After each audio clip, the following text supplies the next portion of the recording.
So hello friends, welcome back to my YouTube channel. इस video में हम industrial automation जो सब्जेक्ट है हमारा, उस सब्जेक्ट के ऑब्जेक्टिव क्वेश्चन को डिस्कस करने वाले हैं और हर एक चैप्टर से आपको 20 ऑब्जेक्टिव क्वेश्चन देंगे। जो 20 ऑब्जेक्टिव क्वेश्चन जो है आपको एग्जाम में पूछे जाएंगे, तो उसके ज़्यादा चांसेस है। तो आप इस वीडियो को कंप्लीट अगर देख लेते हैं तो आपका इंडस्ट्रियल ऑटोमेशन जो है उसका बेसिक जो सब्जेक्ट ऑब्जेक्टिव क्वेश्चन है वो कंप्लीट हो जाएगा। तो चलिए हम लोग यूनिट से स्टार्ट करते हैं, यूनिट 1 से। तो यूनिट 1 है overview of industrial automation. Industrial automation का हमको क्या करना, ओवरव्यू जो हमारा चैप्टर है उसके टर्म में देखना है। तो पहला इसमें क्वेश्चन है, which role do internet technology and the IoT, IoT का मतलब हो गया internet of think, internet of things, play in the context of industrial 4.0। बोला है कि which role do internet technology and the IoT play in the context of industry 4.0 या 4.0। तो इसका आंसर जो होगा वो ऑप्शन फर्स्ट हो जाएगा, they form the base of connect everyday item. अगला जो क्वेश्चन है उस क्वेश्चन को हम लोग देखते हैं। क्वेश्चन नंबर सेकंड है, व्हेन इंडस्ट्री 4.0 स्टार्ट, यानी इंडस्ट्री 4.0 कब स्टार्ट हुआ है। तो इसका जो करेक्ट आंसर होगा वो हो जाएगा आपका ऑप्शन नंबर सी, 2013 में आपका इंडस्ट्री 4.0 स्टार्ट हुआ। अगला है question number 3, in which year was the term industry 4.0 first introduce, यानी कि इंडस्ट्री 4.0 सबसे पहले कब इंट्रोड्यूस किया गया था। तो वो होगा 211 में। देखिए यहाँ पे इंडस्ट्री 4.0 स्टार्ट हुआ था 213 में, लेकिन 2013 में, लेकिन जब इसको इंट्रोड्यूस किया गया था या इंट्रोड्यूस किया गया था 2011 में। तो इसको आपको इसको लर्न रखना है। अगला 4 नंबर क्वेश्चन है, when did the third industrial revolution promoted, यानी थर्ड इंडस्ट्रियल रिवॉल्यूशन का प्रमोट किया गया था। तो इसका आंसर हो जाएगा ऑप्शन नंबर बी, 1960 में। अगला है 6 number question, which country government introduce the industry 4.0 concept, यानी कौन सी कंट्री जो है वो इंडस्ट्री 4.0 का कंसेप्ट या उसको इंट्रोड्यूस किया, जो 2011 में हुआ। तो वो किसने दिया था, जर्मनी ने 2011 में। अगला है 7 नंबर क्वेश्चन, मैकेनाइजेशन इज तो ये हो जाएगा option B, using machines to do work instead of humans.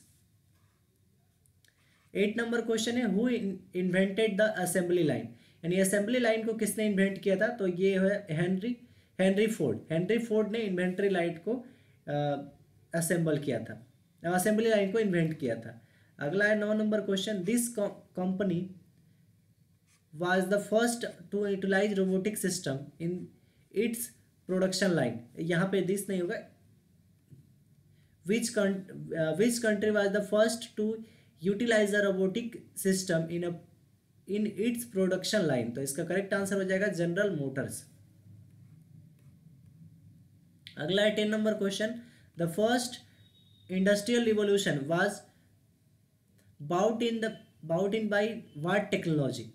तो इसका करेक्ट आंसर हो जाएगा स्टीम पावर, ऑप्शन नंबर ए। यानी जो फर्स्ट इंडस्ट्रियल रिवॉल्यूशन था उसमें हम लोग क्या करते थे, स्टीम पावर से उस टेक्नोलॉजी को इवोल्यूट किए। यहाँ पे देखिए अभी तक इंडस्ट्री 1, 2, 3 और 4 आ गया है। अब इसके बाद इंडस्ट्री 5 आने वाला है। तो इंडस्ट्री फर्स्ट में जो हुआ था वो स्टीम पावर का हुआ था, तो इसको आपको ध्यान रखना। अगला है 11 number, in the digital age third industrial revolution. Digital age जो है वो किसका है, थर्ड इंडस्ट्रियल रिवोल्यूशन का।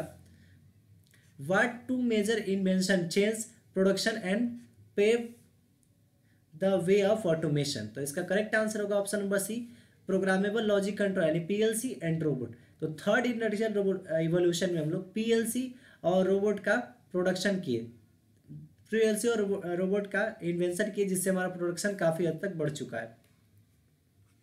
अगला है 12 number, the internet of think यानी IoT access to real time data and introduce of cyber physical system make the big changes for this era.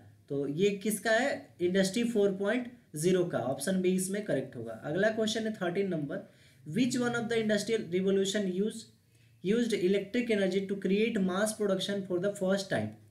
तो ये मेरा जो था मास प्रोडक्शन के लिए कौन सा कब इंडस्ट्रियल रिवोल्यूशन आया था, जैसे 4 इंडस्ट्रियल रिवोल्यूशन के बारे में हमने बताया, तो ये जो सेकेंड इंडस्ट्रियल रिवोल्यूशन था उसमें हम लोग मास प्रोडक्शन किए।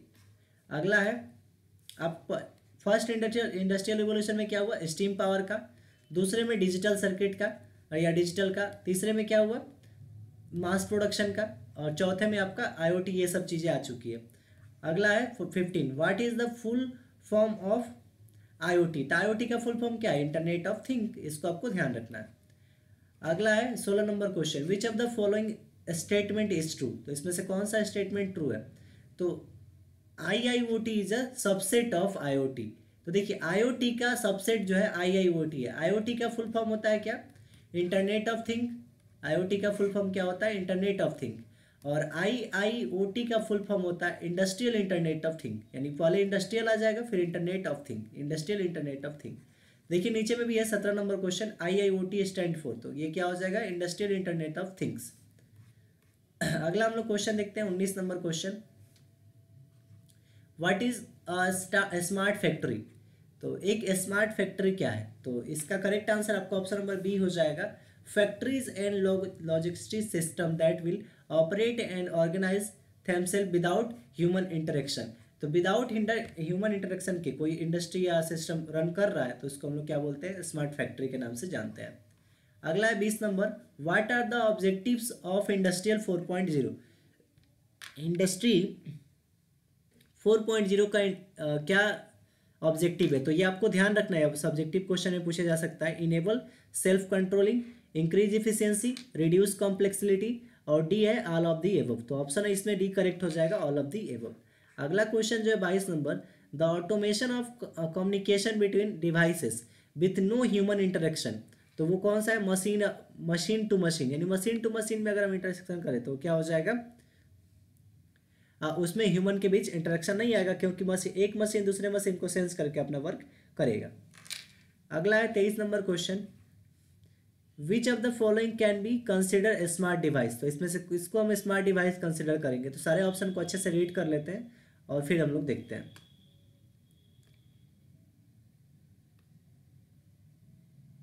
तो थोड़ा सा इसमें आप देखेंगे ये सीक्वेंस जो है वो सही से नहीं बना हुआ है, 24 के बाद 29 आ गया, तो ये सीक्वेंस पे आप ज़्यादा ध्यान नहीं देंगे। हमने जो क्वेश्चन बताया है उस क्वेश्चन को आप अच्छे से देखिए।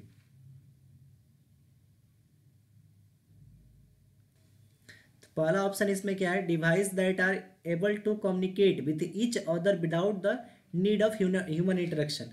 तो देखिए अगर कोई डिवाइस बिना ह्यूमन इंटरेक्शन के वर्क कर रहा है तो उसको भी हम क्या लेंगे, स्मार्ट डिवाइस मानेंगे, हम भी बताया है। Device that use a number of sensor to gather information from its environment. तो अगर इन्वायरमेंट के बारे में इन्फॉर्मेशन हम जो सेंसर से प्राप्त कर रहे हैं तो भी क्या होगा, मेरा स्मार्ट डिवाइस ही होगा, क्योंकि हम अपने ह्यूमंस के द्वारा वो नहीं करा रहे हैं। और सी है device that can receive a command from other device, यानी कि अगर एक डिवाइस दूसरी डिवाइस से कमांड ले रहा है तो वो भी क्या होगा, हमारा स्मार्ट डिवाइस होगा, क्योंकि अगर एक ह्यूमन से हम लेंगे तो फिर उसके लिए डिवाइस का यूज नहीं करना होगा, ह्यूमन खुद से खुद इंटरेक्शन करेगा। लेकिन यहाँ पे एक डिवाइस दूसरे डिवाइस से इंटरेक्ट कर रहा है तो उसको हम क्या बोलेंगे, स्मार्ट डिवाइस। तो इसका ऑल ऑफ द एबव हो जाएगा, ऑल ऑफ द एबव। अगला क्वेश्चन है ये वाला, what is are the essential component of a small factory, यानी स्मॉल फैक्ट्री का इसेंशियल कंपोनेंट क्या है, जरूरी कंपोनेंट क्या है, तो क्या है, स्मार्ट मशीन। अगर उसके पास स्मार्ट मशीन्स है तो वो क्या कहलाएगा, स्मार्ट फैक्ट्री का कंपोनेंट कहलाएगा। अगला है what are the advantage of industry 4.0, यानी इंडस्ट्री 4.0 का एडवांटेज क्या है। तो पहला इम्प्रूव प्रोडक्टिविटी एंड इफिशियंसी, तो इफिशियंसी और प्रोडक्टिविटी को क्या करेगा, बढ़ाएगा। दूसरा है लो कॉस्ट ऑफ इम्प्लीमेशन, तो देखिए उसको इम्प्लीमेशन करने में लो कॉस्ट लगेगा। तो देखिए अगर हम इंडस्ट्री 4.0 की बात करें तो उसका बहुत हाईली कॉस्ट है, इसलिए सारे कंपनी इसको एडप्ट नहीं कर पाई है, तो ये तो ऑप्शन यहाँ पे रॉन्ग हो जाएगा। अगला है creating more vacancies for worker, तो देखिए इंडस्ट्री के आ जाने से वर्कर का वैकेंसी क्या हो रहा है, वो बहुत कम होते जा रहा है, क्योंकि जहाँ पे 200 लोग काम करने चाहिए था वहाँ पे एक मशीन अकेले काम कर रही, तो वर्कर का वैकेंसी बढ़ नहीं रहा है बल्कि उसका जॉब खतरे में है। No risk of hacking into the internet network, तो देखिए इंडस्ट्री 4.0 जो है वो सारा डाटा हमारा उसी पे चला गया है या डाटाबेस सिस्टम पे, तो वो हमारे हैक होने के ज़्यादा चांसेस थे, तो ये भी ऑप्शन यहाँ पे रॉन्ग हो जाएगा। तो ऑप्शन ए इसमें करेक्ट होगा, यानी कि इसका एडवांटेज जो है इम्प्रूव प्रोडक्टिविटी एंड इफिशियंसी है। बट डिसएडवांटेज की बात करा जाए तो डिसएडवांटेज में ये आ जाएगा, ये आ जाएगा और ये आ जाएगा। तो एडवांटेज इसका ऑप्शन नंबर ए होगा। अगला क्वेश्चन है स्मार्ट प्रोडक्ट इज, एक स्मार्ट प्रोडक्ट कौन सा होगा? तो इसका ऑप्शन सी होगा a product that can response the change in its environment. अगर अपने इन्वायरमेंट के साथ वो रिस्पॉन्स देगा तो उसे हम क्या बोलेंगे? स्मार्ट प्रोडक्ट बोलेंगे। तो ऑप्शन सी इसमें करेक्ट होगा। अगला क्वेश्चन है which are part of the automation pyramid of a small factory. तो इसका करेक्ट आंसर आपका कंट्रोल भी होगा, ईआरपी भी होगा, मैन्युफैक्चरिंग एग्जीक्यूशन सिस्टम भी होगा, ऑल ऑफ द अबव इसमें हो जाएगा। अगला क्वेश्चन है among the following which is not with in the scope of fourth industrial revolution. तो अगला है smart connection machine, smart factories, जेने सीक्वेंस। तो इसमें नॉन ऑफ डी हो जाएगा, ऑप्शन डी इसमें करेक्ट होगा।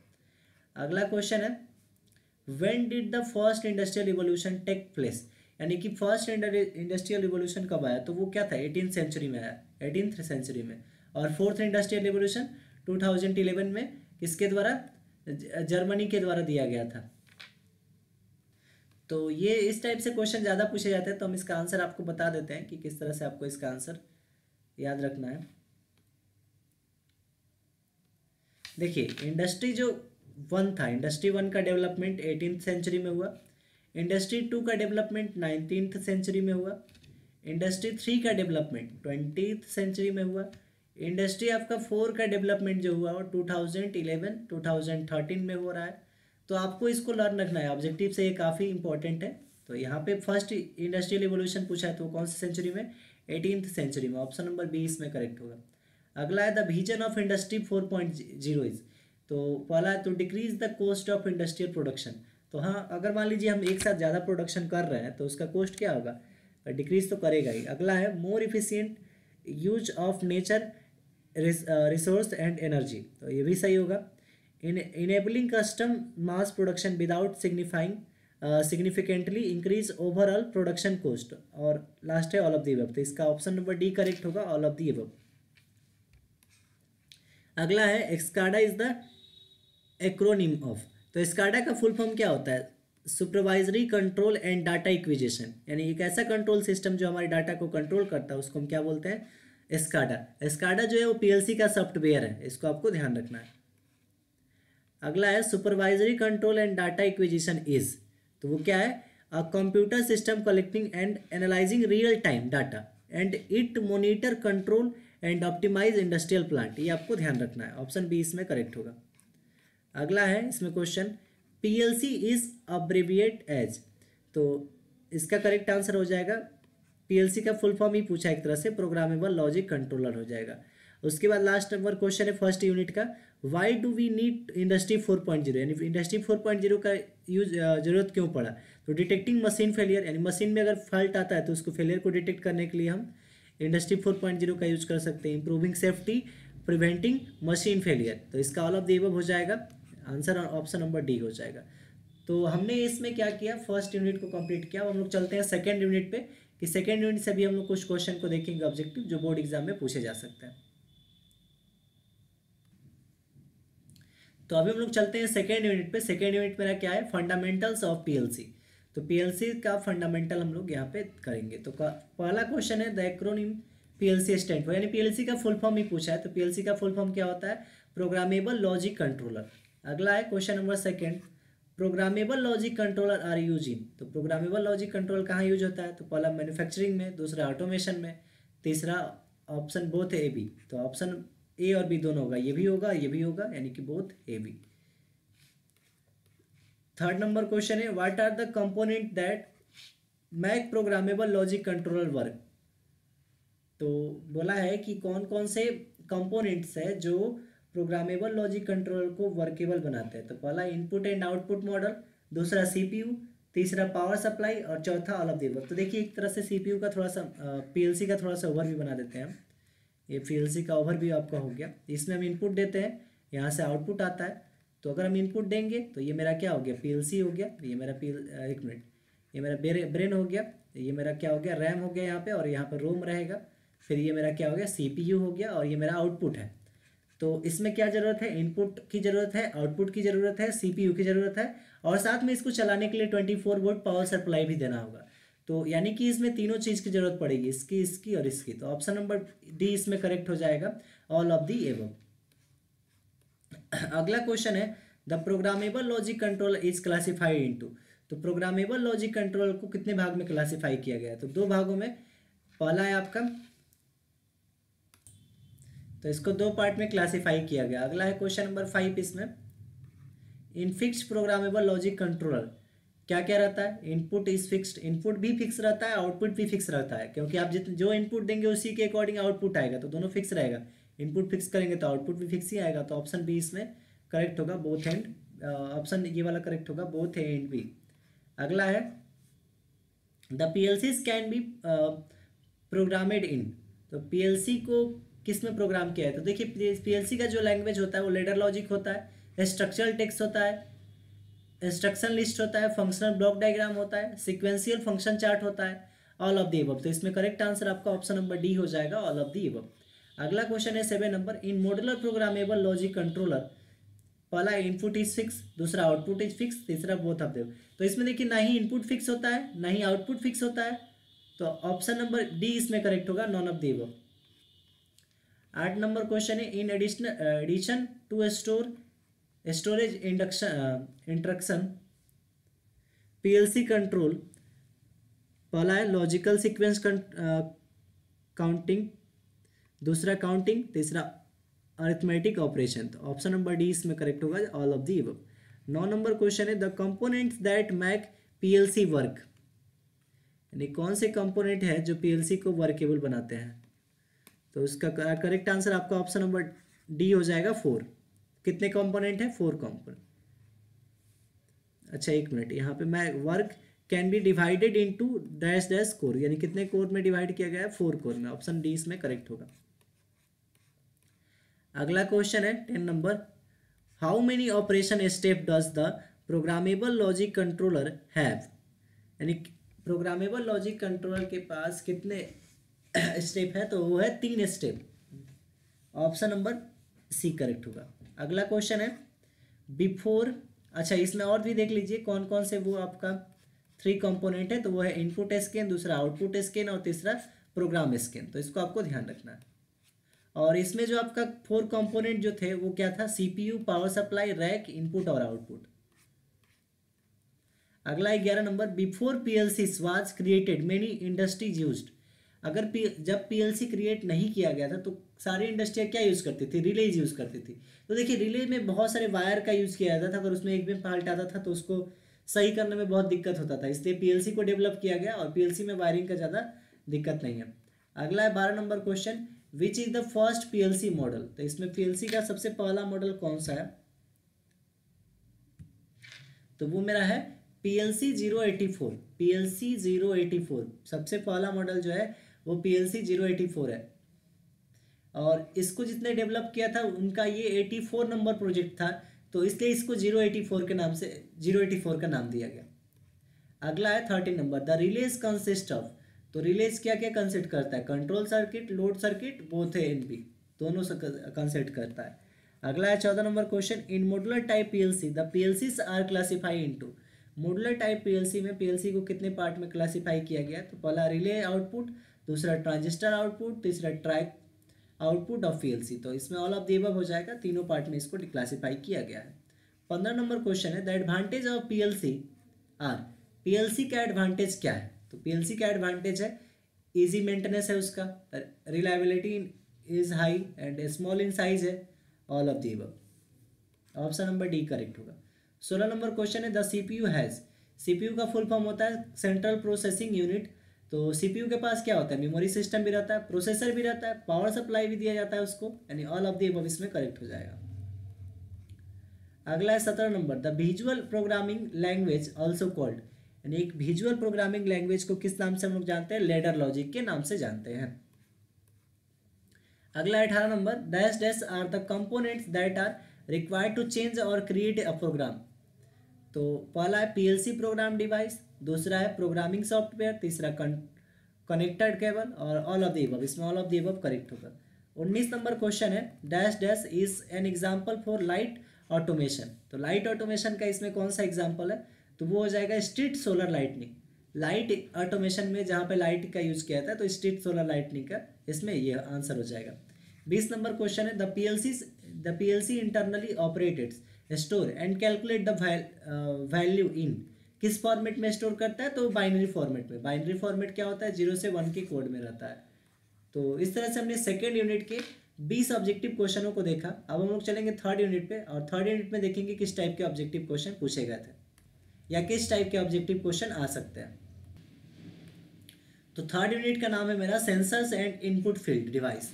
तो सेंसर और इनपुट फील्ड डिवाइस को हम लोग देखना है। तो पहला इसमें क्वेश्चन है which of the following is correct for tactile sensor. तो टेक्टाइल सेंसर के लिए क्या करेक्ट है, तो देखिए टेक्टाइल सेंसर जो है उसको अगर हम टच करते हैं तो वो सेंसिटिव हो जाता है, यानी टच करने पे वो इन आउटपुट देता है। तो इसका करेक्ट आंसर ऑप्शन नंबर ए हो जाएगा, टच सेंसिटिव, यानी उसको टच करने से वो सेंसिटिव हो जाता है।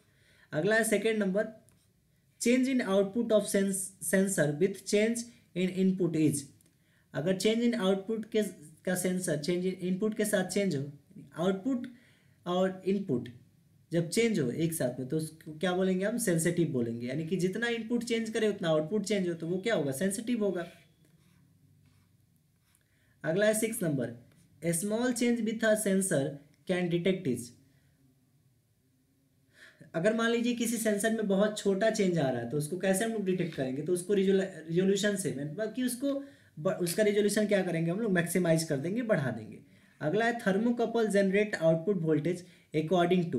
तो देखिए थर्मोकपल जो है एक तरह का डिवाइस है जो आपको क्या बताता है, तो थर्मोकपल क्या है, एक तरह का टेम्परेचर मेजरिंग डिवाइस है। तो वो क्या करता है, टेम्परेचर को जनरेट करता है, आउटपुट में टेम्परेचर को जनरेट करता है वोल्टेज के अकॉर्डिंग। अगला है 8 number question sensor is a type of transducer. Sensor क्या एक ट्रांसड्यूसर का टाइप है, बिल्कुल टाइप है, ट्रांसड्यूसर का ही टाइप है। ट्रांसड्यूसर क्या करता है, वन फॉर्म ऑफ एनर्जी को अनदर फॉर्म ऑफ एनर्जी में कन्वर्ट करता है। यानी कि तो वैसे ही सेंसर में क्या होता है, सेंसर में मान लीजिए कि यहाँ पर टेम्परेचर आपने क्या किया दिया, तो टेम्परेचर आपने दिया, हीट के फॉर्म में टेम्परेचर दिया, और वहाँ पे आपको स्क्रीन पे आउटपुट के फॉर्म में दिखा दिया। तो स्क्रीन पे आपको किसके फॉर्म में दिखा दिया, आउटपुट के फॉर्म में, तो वो एक फॉर्म को दूसरे फॉर्म में कन्वर्ट कर दिया, यानी इसको हम लोग ट्रांसड्यूसर बोल सकते हैं। अगला है 9 number question which of the following is not an analogue sensor. तो इसमें कौन एक एनालॉग सेंसर नहीं है। तो अगला है पहला है potentiometer, force sensing resistor, accelerometer और नॉन ऑफ द अबव। तो नॉन ऑफ द अबव इसमें करेक्ट होगा। अगला है 10 number pressure sensor is use to measure. Pressure sensor का यूज हम लोग किस चीज़ को मेजर करने के लिए करते हैं, तो the pressure in hydraulic system. Hydraulic system में कितना प्रेशर है उसको मेजर करने के लिए हम किसका यूज करते हैं, प्रेशर सेंसर का। What does a DHT sensor measure. तो DHT सेंसर किस चीज़ को मेजर करता है, पहला है टेम्परेचर और दूसरा ह्यूमिडिटी। देखिए यहाँ पे DHT है, तो इसका फुल फॉर्म जो होता है, इसका फुल फॉर्म होता है digital temperature and humidity sensor.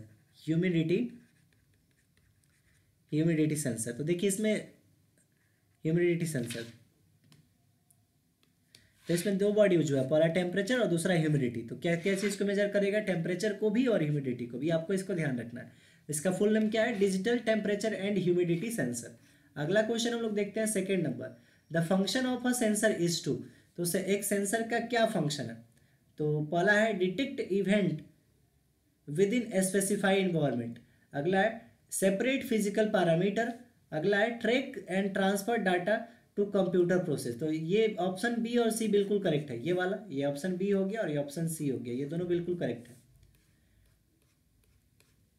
एक मिनट है, सॉरी, ये जो ऑप्शन यहाँ पे ये बी है और ये ऑप्शन ए और सी इसमें करेक्ट है, ऑप्शन ए और सी।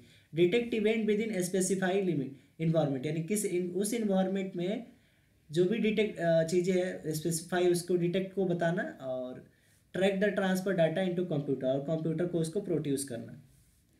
अगला है 4 number question sensor effectiveness depend on dash dash parameter. यानी किस पैरामीटर पर सेंसर का इफेक्टिवनेस डिपेंड करता है, तो वो किस पे डिपेंड करता है, सेंसिटिविटी पे। यानी कि अगर मान लीजिए इनपुट में कोई भी चेंजेस हो रहा है तो आउटपुट में उसको कितना तेजी से चेंजेस कर रहा है, उसी को हम लोग बोल रहे हैं सेंसिटिविटी। तो जो ये ज़्यादा जल्दी करेगा उसको क्या बोलेंगे हम लोग, इफेक्टिव है। अगला है are sensor use analogue with other electronic device.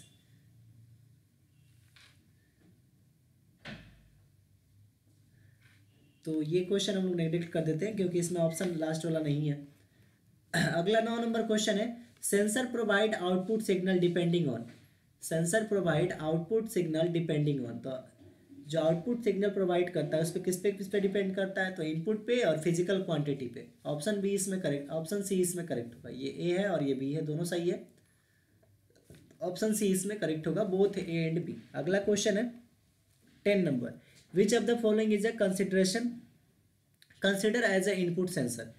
तो किसको इनपुट सेंसर के फॉर्म में कंसिडर किया जाएगा, तो वो हो जाएगा मेरा माइक्रो कंट्रोलर और प्रोसेसर, यानी बोथ ए एंड बी। अगला क्वेश्चन है 11 number, sensor convert signal from analogue to dash dash domain. तो पहला ऑप्शन इसमें है डिजिटल, इलेक्ट्रिक, मैकेनिकल और बोथ ए एंड बी। तो बोथ ए एंड बी होगा, ये डिजिटल और ये क्या हो जाएगा इलेक्ट्रिकल, डिजिटल और इलेक्ट्रिकल। 41 क्वेश्चन है इसमें, एक मिनट, ये 41 नहीं है, थोड़ा सा इसमें मिस्टेक आ गया है। 11 के बाद ये 12 होगा। अगला question, which of the following are the characteristic of a good sensor. तो गुड सेंसर का क्या क्या कैरेक्टरिस्टिक है, तो उसका हाईली सेंसिटिव होना चाहिए, यानी कि इनपुट में चेंजेस और आउटपुट में चेंजेस को जल्दी से क्या करना चाहिए, चेंज कर देना चाहिए। Insensitive to other application property, यानी कि अदर जो भी एप्लीकेशन अदर हो रहे हैं उसके लिए सेंसिटिव हो। और तीसरा है zero influence of measure property, और लास्ट है ऑल ऑफ द अबव। तो ऑल ऑफ द अबव इसमें करेक्ट होगा। The ratio between the resultant output signal to measure property of a sensor is called, तो उसको क्या बोलते हैं हम लोग, सेंसिटिविटी बोलते हैं। अगला है maximum sensors have dash dash transfer function. तो मैक्सिमम सेंसर के पास किस तरह का ट्रांसफर फंक्शन रहता है, वो लीनियर ट्रांसफर फंक्शन रहता है। तो ट्रांसफर फंक्शन बता देते हैं क्या होता है। ट्रांसफर फंक्शन को हम जीएस से डिनोट करते हैं, जीएस से, और इसका फॉर्मूला होता है Y S by X S. Y S का मतलब हो गया लाप्लास ट्रांसफॉर्म ऑफ आउटपुट, और एक्सेस का मतलब हो गया लाप्लास ट्रांसफॉर्म ऑफ इनपुट, यानी कि Laplace the ratio of Laplace transform of output to the Laplace transform of input is called transfer function. अगला है a linear transfer function is also called. एक लीनियर ट्रांसफर फंक्शन को हम क्या बोल सकते हैं, तो सिस्टम ट्रांसफर फंक्शन ए में, बी में बोल सकते हैं कंपोनेंट ट्रांसफर फंक्शन, सी में बोलते हैं कॉन्स्टेंट ट्रांसफर फंक्शन, और बोथ ए एंड सी इसका करेक्ट होगा, ऑप्शन ए और option C, system transfer function और कांस्टेंट ट्रांसफर फंक्शन। अगला क्वेश्चन है 45, which of the following are the deviation observe in ideal sensor. तो इसका correct answer all of the above हो जाएगा, sensitivity, offset error, non linearity. अगला जो question है वो है sensor generate an output signal in term of. तो सेंसर जो है वो आउटपुट सिग्नल को किस टर्म में जनरेट करते हैं, तो इलेक्ट्रिक सिग्नल, ऑप्टिकल फॉर्म, और बोथ ए एंड बी इसमें करेक्ट हो जाएगा। अगला है dash dash sensor measure temperature. तो कौन सा सेंसर टेम्परेचर मेजर करता है, तो टेम्परेचर सेंसर टेम्परेचर मेजर करता है। अब अगला हम लोग क्वेश्चन देखते हैं। क्वेश्चन क्या है, which of the following are the general advantage of a sensor. यानी एक सेंसर का जनरल एडवांटेज क्या हो सकता है, तो लो मेंटेनेंस होना चाहिए, क्विक डाटा कम्युनिकेशन होना चाहिए, प्रिवेंटिव मेंटेनेंस होना चाहिए। तो ऑप्शन डी इसमें करेक्ट होगा, ऑल ऑफ द अबव। अगला क्वेश्चन है मेरा, अगला क्वेश्चन है which of the following are the general disadvantage of a sensor. यानी सेंसर का एक जनरल डिसएडवांटेज क्या है, network latency, routine overhead, bounded range, all of the above. All of the above इसमें करेक्ट होगा। Proximity sensor are classified depending on target parameter, यानी कि कौन सा पैरामीटर है उस पर हम लोग प्रोक्सिमिटी सेंसर को डिफाइन करते हैं या क्लासीफाई करते हैं। प्रोक्सिमिटी सेंसर एक ऐसा सेंसर है जो ऑब्जेक्ट को डिटेक्ट करता है। प्रोक्सिमिटी सेंसर भी दो तरह के होते हैं, एक कैपेसिटिव और एक इंडक्टिव। कैपेसिटिव सेंसर जो है वो प्लास्टिक को डिटेक्ट करता है, और इंडक्टिव सेंसर क्या होता है आपका मेटल को डिटेक्ट करता है। अगला क्वेश्चन है dash dash type of proximity sensor detect plastic object. तो प्लास्टिक ऑब्जेक्ट को कौन डिटेक्ट करता है, तो ऑप्शन इसमें कैपेसिटिव और फोटो इलेक्ट्रिक। तो ऑप्शन ए एंड बी दोनों होगा। फोटो इलेक्ट्रिक जो होगा मतलब प्लास्टिक जो होगा वो किसको डिटेक्ट, प्लास्टिक को डिटेक्ट करेगा, कैपेसिटिव या फोटो इलेक्ट्रिक। अगला है dash dash type of proximity sensor detects metal object. तो मेटल ऑब्जेक्ट को कौन इसमें डिटेक्ट करता है, तो वो है इंडक्टिव। अगला क्वेश्चन है which of the following are the application of a proximity sensor. तो प्रोक्सिमिटी सेंसर का इसमें कौन एप्लीकेशन है, तो option all of the above हो जाएगा, मोबाइल फोन्स, ग्राउंड लेवल और पार्किंग। ऑप्शन डी इसमें करेक्ट हो जाएगा। Dash dash sensor detect the position of an object. तो कौन सा सेंसर जो है एक ऑब्जेक्ट का पोजीशन डिटेक्ट करता है, वो है मेरा पोजीशन सेंसर। अगला है position sensor is of dash type. तो पोजीशन सेंसर कितने टाइप्स के होते हैं, 3 टाइप के, angular, rotary and linear. Position sensor 3 type के होते हैं, एंगुलर, रोटरी और लीनियर। अगला क्वेश्चन है डैश इज पोजीशन सेंसर। तो इसमें कौन पोजीशन सेंसर है, प्रोक्सिमिटी सेंसर, मोशन सेंसर। ये दोनों क्या है मेरा एक तरह का पोजीशन सेंसर ही है। अगला क्वेश्चन है which of the following are the application of proximity sensor.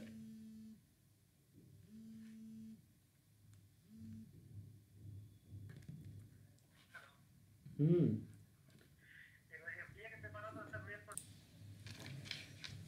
तो इसमें मेरा पहला ऑप्शन है कैमरा, दूसरा है इंडस्ट्रियल इक्विपमेंट, तीसरा है कंट्रोल इक्विपमेंट्स। इसका all of the above correct answer हो जाएगा, all of the above. Which of the following are application of proximity sensor. तो प्रोक्सिमिटी सेंसर का कहाँ कहाँ पे यूज होता है, कैमरा में भी यूज होता है, इक्विपमेंट में, इंडस्ट्रियल इक्विपमेंट और कंट्रोल इक्विपमेंट में यूज होता है इसका। अगला क्वेश्चन है a sensor that track the pressure of a solid और अ लिक्विड इज कॉल्ड। तो उसको क्या बोलते हैं, प्रेशर सेंसर। अगला है a pressure sensor is also called. एक प्रेशर सेंसर को हम और किस नाम से जान सकते हैं, मैनोमीटर के नाम से जान सकते हैं, प्रेशर इंडिकेटर के नाम से जान सकते हैं, प्रेशर ट्रांसड्यूसर के नाम से जान सकते हैं, यानी ऑल ऑफ दी अब इसमें करेक्ट होगा। A sensor that identify and monitor the level of liquid, of solid और गैस इज कॉल्ड। तो उसको हम क्या बोलते हैं, लेवल सेंसर बोलते हैं, यानी कि किसी का लेवल बताने के लिए हम कौन से सेंसर बोलते हैं, लेवल सेंसर। तो सेंसर बहुत सारे टाइप के होते हैं, लेकिन आपको मेनली 10 टाइप के सेंसर को ध्यान रखना है, जो प्रेशर सेंसर हो गया, प्रोक्सिमिटी सेंसर हो गया, कैपेसिटिव, इंडक्टिव, ये सब कुछ सेंसर को आपको ध्यान रखना है। अब अगला हम लोग चलते हैं यूनिट नंबर 4 पे, और यूनिट नंबर 4 से ऑब्जेक्टिव क्वेश्चन को देखते हैं।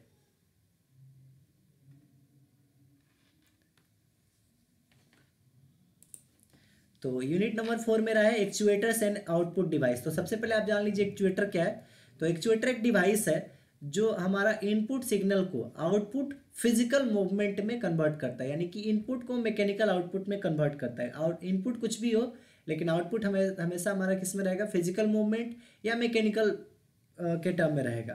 तो क्वेश्चन मेरा फर्स्ट है which type of motion said to be converted by an object moving back on forth in the same track. तो वो कौन सा होगा, ऑसिलेटरी टाइप।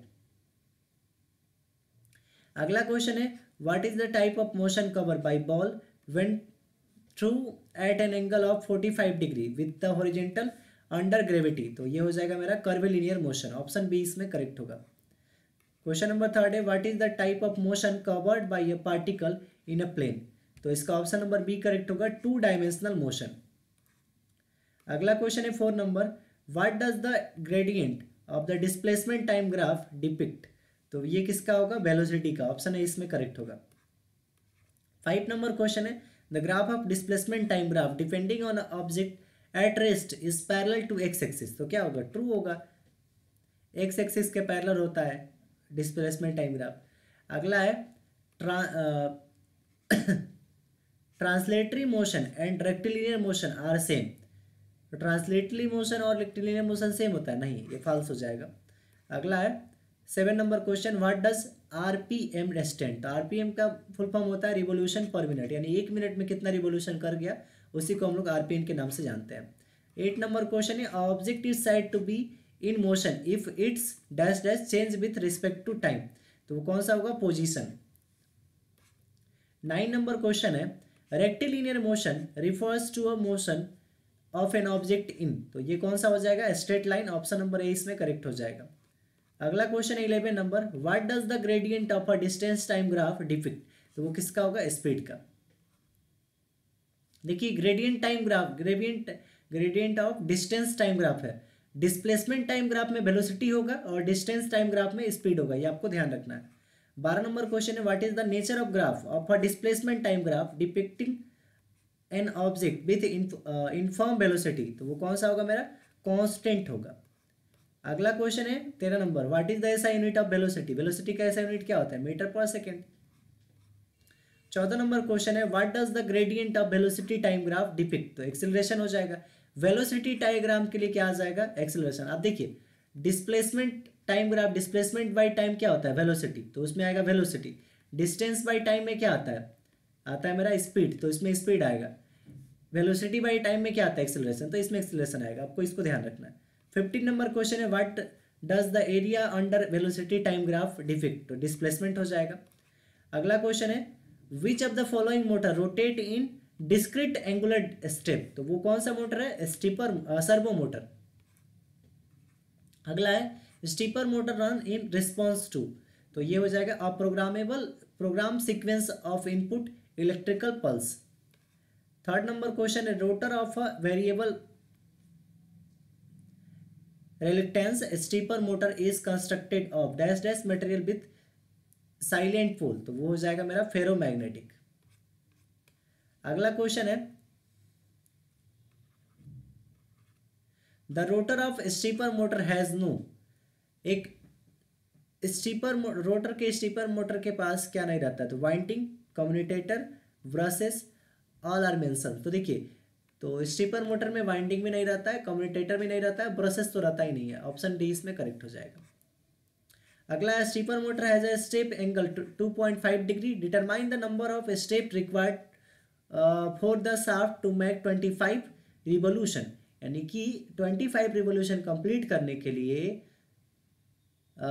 कितना स्टेप रिक्वायर्ड होगा। तो ये क्वेश्चन काफी अच्छा है, इसको हम बता देते हैं आपको कैसे निकाल। तो सिंपल से इसमें क्या कर देना है कि देखिए, एक रिवोल्यूशन कंप्लीट करना है हमको, तो बोला है कि स्टेप एंगल कितना है 2.5 डिग्री, यानी कि एक बार में 2.5 डिग्री ही मूव करेगा, तो टोटल जो हमारा एंगल होता है 360 डिग्री का होता है।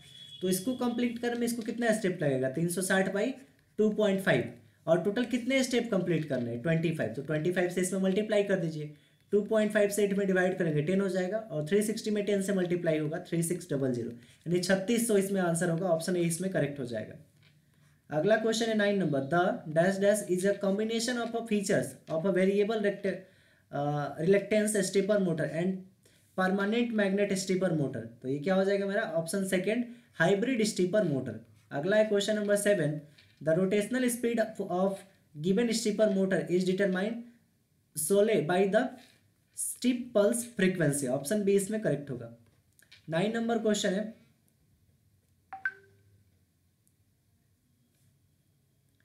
a steeper motor may be considered as a dash dash converter, तो ये हो जाएगा डिजिटल टू एनालॉग। अगला है 10th number, a hybrid steeper motor has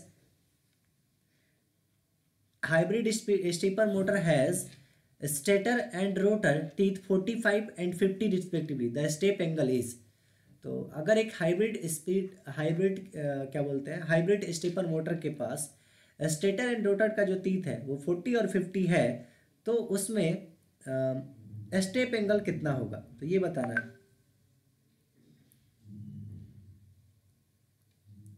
तो इसको निकालने का तरीका हम बता देते हैं आपको कैसे निकालना है इसको।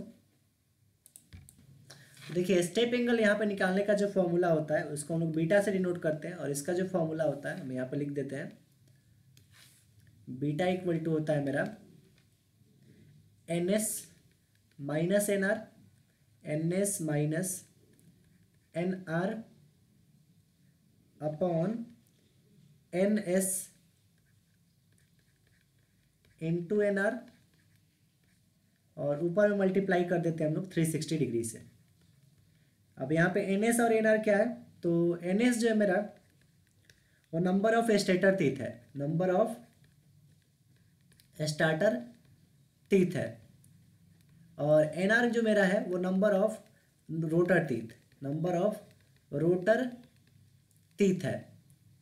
तो बीटा जो मेरा यहाँ से निकलेगा वो क्या है, ऊपर में एन एस मेरा क्या हो जाएगा, नंबर ऑफ स्टार्टर टीथ। तो स्टार्टर टीथ मेरा कितना है 40, minus number of rotor teeth कितना है 50, तो -50 इंटू अपन कितना हो जाएगा 360 अपॉन नीचे मेरा क्या हो जाएगा,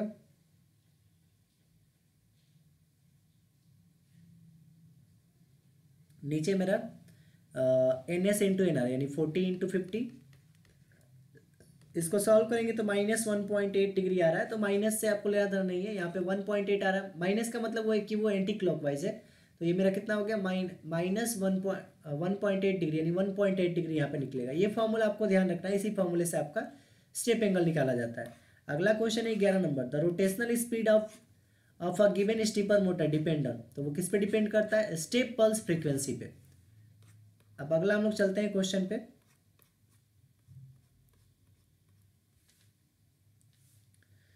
तो क्वेश्चन नंबर 12 है, stepping motor is dash dash device, तो वो क्या है, इंक्रीमेंटल डिवाइस है। अगला क्वेश्चन है, the half effect sensor is use as a starter position sensor of BLDC motor, तो बीएलडीसी मोटर को हम लोग ब्रशलेस डायरेक्ट मोटर भी बोलते हैं, ब्रशलेस डीसी मोटर बोलते हैं, जिसमें ब्रश नहीं होता है। ऑप्शन ए इसमें करेक्ट होगा। सेकेंड है, अगला क्वेश्चन इसमें है, in BLDC motor armature winding are placed on the stator side, true, सही है, यानी कि आर्मेचर वाइंडिंग कहाँ पे प्लेस्ड किया जाता है, स्टेटर साइड में। थर्ड नंबर क्वेश्चन है, BLDC motor is analogous to, तो वो क्या हो जाएगा, परमानेंट मैग्नेट साइक्रोनस मोटर। अगला है fourth number, the speed of a BLDC motor can be control by, तो एक बीएलडीसी मोटर का स्पीड हम लोग कैसे कंट्रोल कर सकते हैं, तो उसका इनपुट डीसी वोल्टेज हम चेंज करके उसको कंट्रोल कर सकते हैं। 5 नंबर क्वेश्चन है, which are the advantage of BLDC motor, तो वो क्या हो जाएगा, low cost, simplicity, reliability, good performance. तो फर्स्ट, सेकेंड, थर्ड, फोर्थ, ये सारा ऑप्शन होगा इसमें। 6 number, due to low inertial BLDC motor है फास्टर एक्सीलरेशन। अब यहाँ पे बीएलडीसी मोटर क्या होता है, हल्का होता है साइज में या छोटा भी होता है, तो वो क्या होता है, फास्टर एक्सीलरेट भी करता है। अगला क्वेश्चन है 7 number, calculate the electric angle for 6 pole machine theta M represent mechanical angle, तो ये मेरा हो जाएगा 3 इंटू थीटा एम। एक्सप्लेनेशन यहाँ पे है, the electric signal for 6 pole machine is 3 into theta M, 1 electrical signal is equal to 180 degree mechanical angle, तो theta E जो मेरा होगा P minus divided by 2 into theta M हो जाता है। अगला क्वेश्चन है 8 number, which of the following are the type of BLDC motor, तो इसमें कौन एक बीएलडीसी मोटर का टाइप है, तो वो क्या हो जाएगा, यूनिपोलर एंड बाईपोलर। अगला क्वेश्चन हम लोग देखते हैं, calculate peak voltage in if V maximum equal to 45 and V minimum equal to 45 volt, दोनों 45 और 45 है, तो यहाँ इसका डायरेक्ट आंसर हो जाएगा मेरा 0 वोल्ट। अगला क्वेश्चन है ये वाला, calculate the value of crest factor is if V peak यानी वोल्टेज, पिक वोल्टेज जो है 140 वोल्ट है और VRMS जो है 100 वोल्ट है फॉर साइनसोइडल वोल्टेज, तो ये मेरा 1.41 होगा। इसमें आपका VRMS माइनस V पीक हो जाएगा अपॉन, शायद इसका 10 होता है, तो इसमें आप देख सकते हैं, क्या इसको आप खुद से सॉल्व कर लीजिएगा, इसका करेक्ट आंसर क्या होगा। या हमको लगता है इसका आंसर जो है शायद मतलब जो आपका इसमें क्या निकालना है, क्रेस्ट फैक्टर जो निकालना है, क्रेस्ट फैक्टर, तो वो होता है VRMS, V peak upon VRMS होता है, तो V पीक मेरा कितना है 141 और VRMS से डिवाइड करेंगे 100, तो डिवाइड करेंगे तो 1.41 आ रहा है, देखते हैं, हाँ 1.41 है, तो इस तरह से आप इसको क्रेस्ट फैक्टर को निकाल सकते हैं। अगला क्वेश्चन है, in the biomedical instrument like artificial heart pump the motor used in BLDC motor, तो उसमें कौन सा मोटर यूज होता है, BLDC मोटर। अगला क्वेश्चन है, in which type of system does power transmission takes place through compressed air, तो ये हो जाएगा न्यूमेटिक सिस्टम। अगला हम लोग क्वेश्चन देखते हैं second number, the compression air flow of to the actuator through, तो वो क्या हो जाएगा, पाइप एंड भाल्व के थ्रू मेरा क्या होता है, कंप्रेस्ड एयर फ्लो करता है। अगला क्वेश्चन है इसमें, the compressed air is deliver to the pneumatic system through the air compression को क्या होगा, ट्रू होगा। अगला क्वेश्चन है what is the function of the air dryer. तो एयर ड्रायर का क्या फंक्शन है, रिमूव मॉइस्चर। एयर ड्रायर क्या करता है, मॉइस्चर को रिमूव करता है। अगला क्वेश्चन है which part of the pneumatic system store the compressed air. तो वो क्या होगा, एयर रिसीवर टैंक। अगला क्वेश्चन है which type of pump can give discharge even at high pressure. तो वो क्या होगा, रोटरी पंप हो जाएगा। अगला क्वेश्चन है which type of component is the hydraulic system suppose less vibration and noise. तो क्या होगा मेरा, रोटरी पंप हो जाएगा। अगला क्वेश्चन है hydraulic system are slower in operation. तो वो क्या होगा, hydraulic system slower in operation होता है, ट्रू हो जाएगा। बट लोड जो ज़्यादा कैरी करता है, इसको आपको ध्यान रखना है। अगला है what prevents the leakage of oil inside N on balance when pump. तो वो क्या हो जाएगा, मेरा वेन हो जाएगा। अगला है which among the following are not the main selection criteria for selecting of hydraulic pump. तो वो क्या हो जाएगा, मेरा वेट।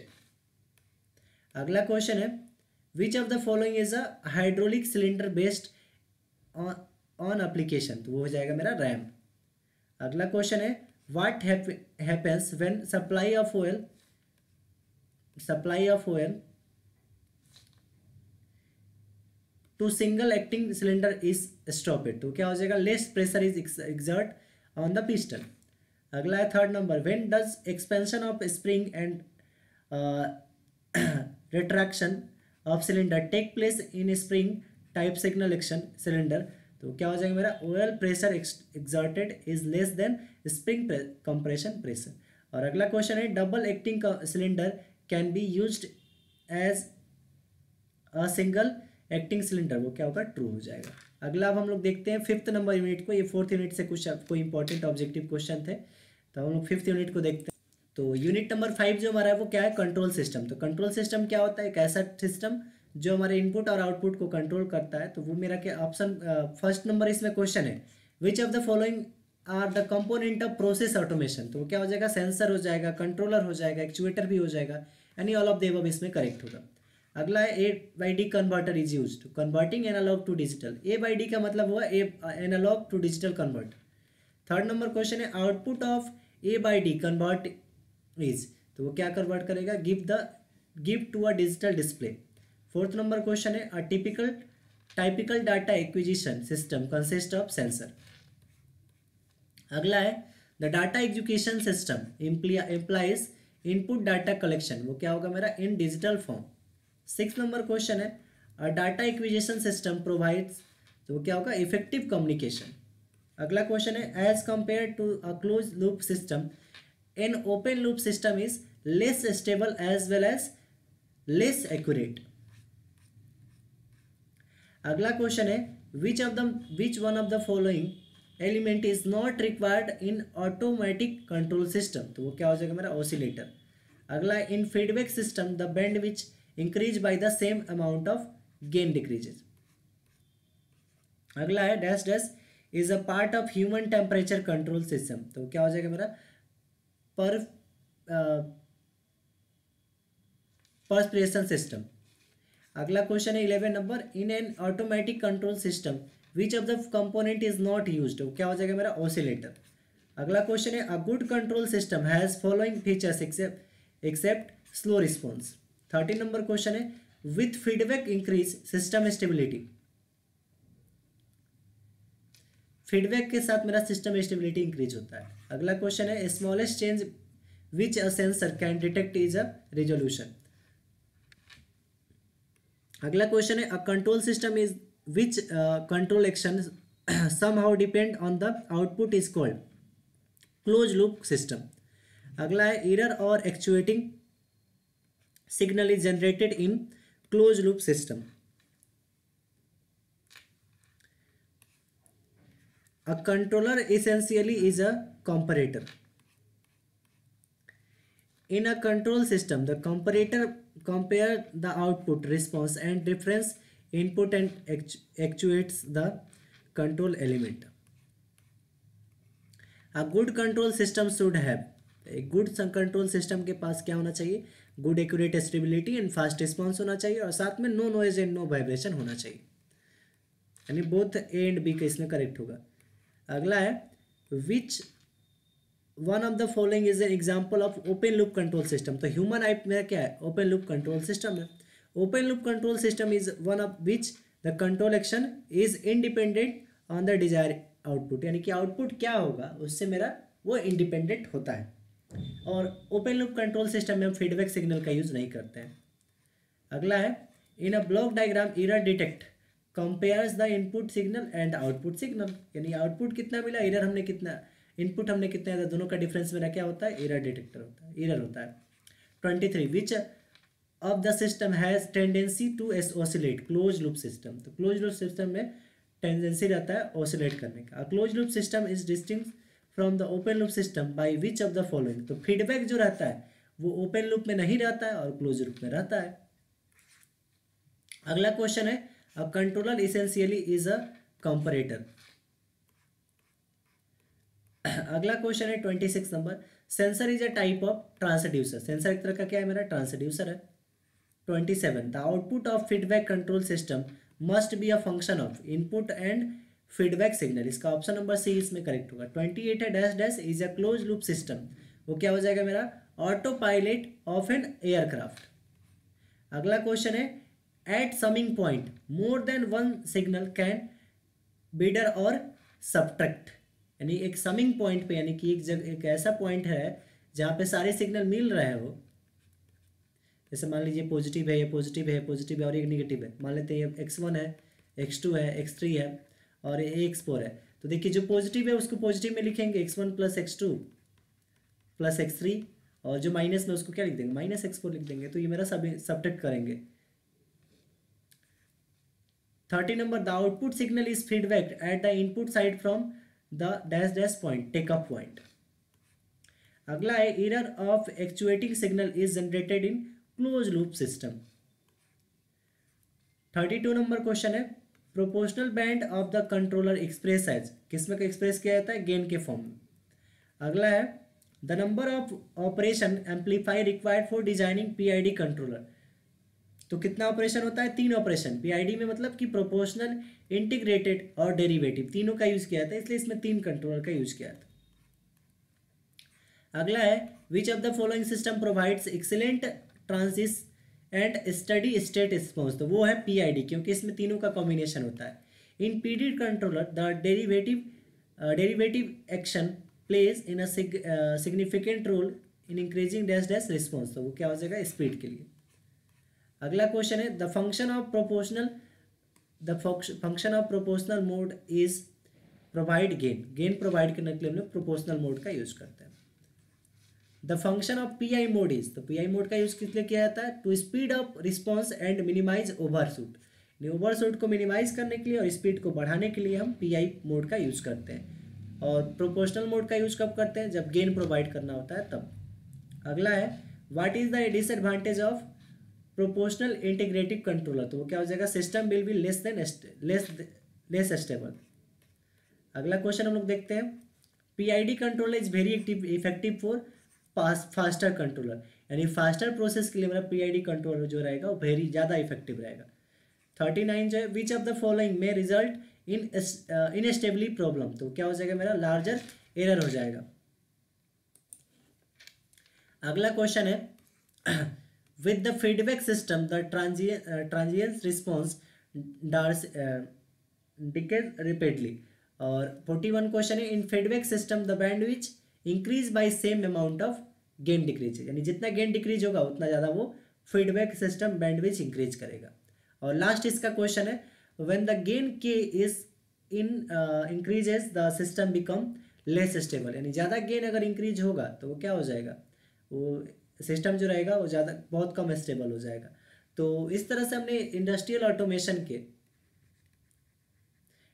ऑटोमेशन जो हमारा सब्जेक्ट है बेसिक का,